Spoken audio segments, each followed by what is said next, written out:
അവൻ എഴുതി, എൻ്റെ മാലാഖയോടൊപ്പം ഞാൻ പോകുന്നു എന്ന്. അവൾ യാത്രയായിട്ട് 3-4 ദിവസങ്ങളേ ആയിട്ടുള്ളൂ. അവൾ യാത്രയായി എന്നറിഞ്ഞപ്പോൾ അവൻ ഞരമ്പുകൾ മുറിച്ചിരുന്നു.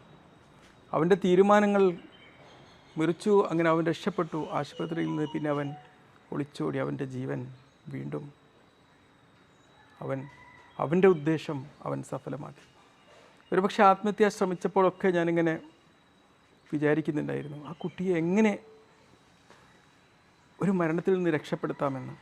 പലപ്പോഴും ആത്മഹത്യ ചിന്തകൾ ഉദിക്കുന്നവരിൽ പലപ്പോഴെങ്കിലുമൊക്കെ അവർ വീണ്ടും അത് അച്ചീവ് ചെയ്യാനുള്ള സാഹചര്യം കൂടുതലാണെന്ന് എനിക്കറിയാമായിരുന്നു.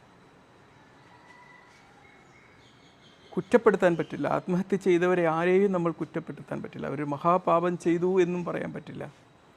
അവരുടെ തലച്ചോറിൽ അപ്പോഴത്തെ ഒരവസ്ഥ, അവരുടെ തലച്ചോറിൽ പ്രണയം സൃഷ്ടിച്ച അഡിക്ഷൻ